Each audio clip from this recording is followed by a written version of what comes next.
Thank you, Mr. Speaker. Mr. Speaker, it is with tremendous respect that I make the following comments. First, Mr. Speaker, I respect this House, I respect the rules of this House, I respect the Constitution and the standing orders. Mr. Speaker, we have received your communication.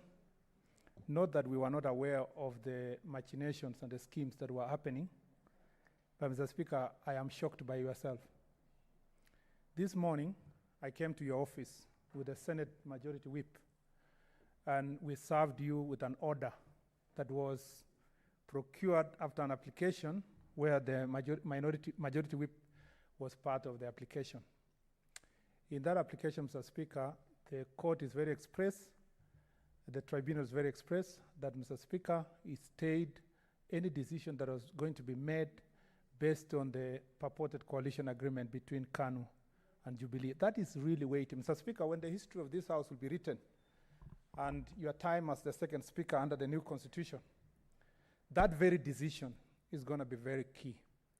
Number two, Mr. Speaker, I stand here knowing for sure that if you have 20 members and the court has ruled that 3 of them from KANU cannot participate in the elections, Mr. Speaker, meaning you would only remain with 18 members of Jubilee, 17 members of the Jubilee side, which together with PDR we form 35, meaning that the majority of the remaining members were against the decision.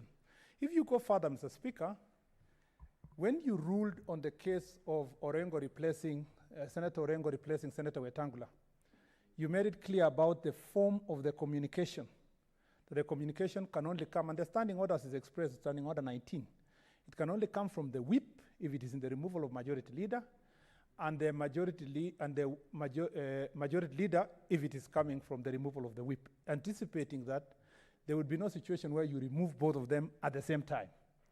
Mr. Speaker, these are very important positions. It's not about my position.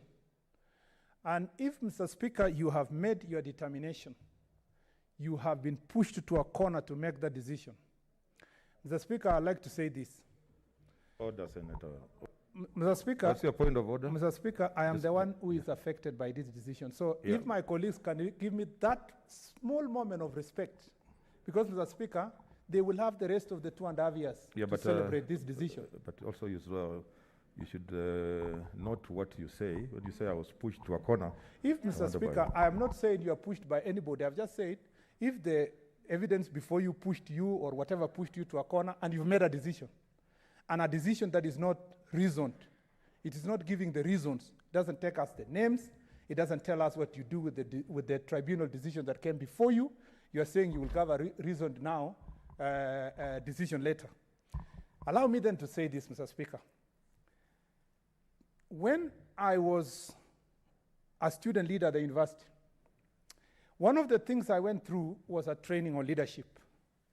And I remember only one very important aspect of leadership, that the moment you take a position, whether it is the Speaker, the majority leader, or even as a senator, the moment you take that position, always prepare yourself for the day you leave that position.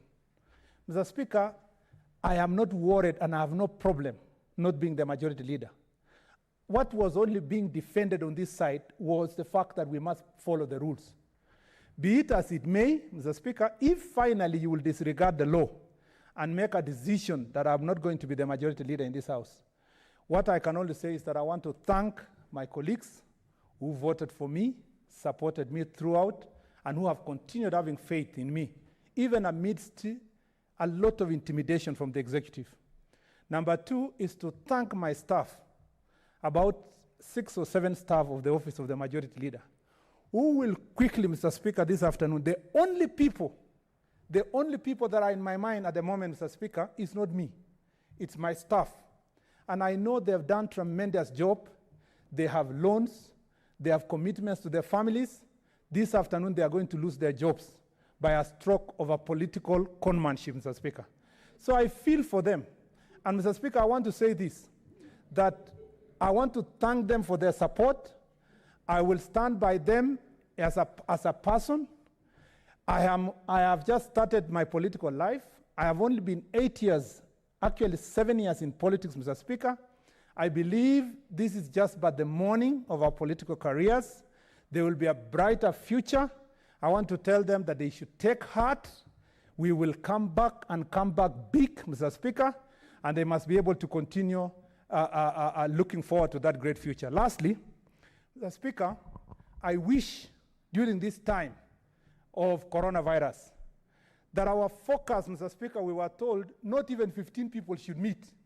Yet we are told that about 20 people met in State House to plot out to remove Murkomen. Mr. Speaker, if the only agenda for our party, Jubilee, has been wrangles from 2018 up to now, not focusing on delivery of services, if the greatest achievement of the President of Kenya is to demonstrate to the people of this country that I have removed my majority leader, I'm a big man. Mr. Speaker, the President is already a big man. I am just but a son of a squatter, born and brought up in Embobut. To be a subject of his discussion over and over again, I want to say, Mr. President, now therefore deliver for the people of Kenya. Murkomen is out of the way. If I was your stumbling block, deliver for the people of Kenya. Allow all the bills that, Mr. Speaker, has been signed unconstitutionally, and which, Mr. Speaker, this House went to court to challenge. Allow those bills to come to Senate. Mr. Speaker, I want to tell the President, stop lying to the Senate. You told us you will give us oversight fund. Bring the oversight fund to the Senate if Murkomen was the stumbling block. It is only, Mr. Speaker, if I was the only reason, Mr. Speaker, that Senate was not being protected.